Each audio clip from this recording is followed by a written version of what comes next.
So this is an overview of X-ray crystallography. So X-ray crystallography is used to determine the structure of complex molecules such as enzymes.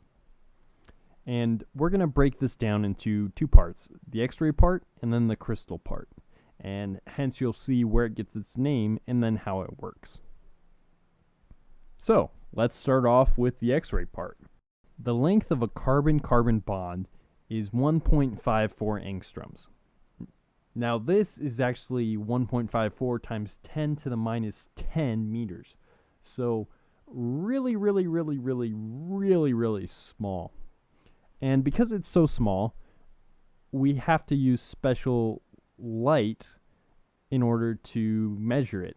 So visible light, the light that we see all around us, the Roy G. Biv and everything, that is about 4,000 to 8,000 angstroms long, the wavelength is. Now, X-rays, their wavelength, high intensity X-rays that is, their wavelength is 1.542 angstroms. So you see why X-rays are used, because they're the same length as, these carbon-carbon bonds. So that makes a decent amount of sense. So now to the crystal part. Obviously, you can't measure something if it's moving all over the place, such as in a liquid. So it needs to be in crystallized form.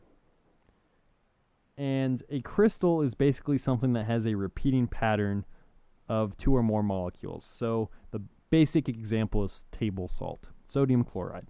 It has sodium chloride and it repeats this pattern and it repeats this pattern over and over and over again. So proteins and enzymes and things like DNA do this as well, and they can form a crystal. Now, the hardest part about this whole process is getting that crystal, because you have to purify it, then you have to recrystallize it, and it's just a whole mess. So that's the hardest part about this whole thing. Now we get to the easy part, the actual X-ray crystallography. So what happens is they take this tiny little cube of crystal, it's about 0.5 millimeter in diameter, and they rotate it. And then what happens is they bombard this crystal with high intensity X-rays.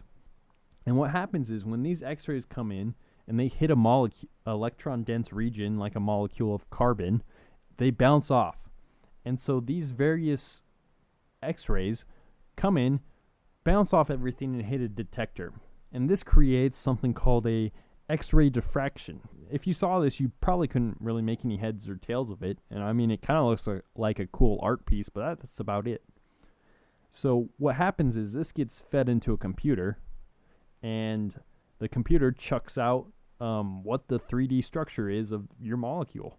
It goes in and looks at the X-ray diffraction. It says, oh, here's a little electron dense region, and then here's a little electron dense region about 1.54 angstroms apart. That must be a carbon bond right there. And based on the fact that a carbon-oxygen bond will have a little different length than a carbon-carbon bond or a carbon-nitrogen bond, it can determine what the structure is of the molecule. Using X-ray crystallography, you can determine the 3D structure of this huge complex enzyme that you're studying and figure out what it is and what it does in crystallized form. So this is really revolutionary for chemistry, because you can go in and tell what the structure of your molecule looks like. And with this, you can figure out how it interacts with other molecules, say in a molecular modeling software or whatnot.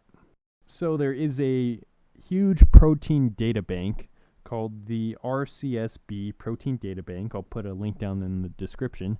And this has a huge archive of the 3D structures of proteins. So if you get this software called Visual Molecular Dynamics, I'll put a link down to that in the description, you can open up these files called PDB files, and you can see the 3D structure of these proteins or enzymes or whatever. And see firsthand the benefits of X-ray crystallography.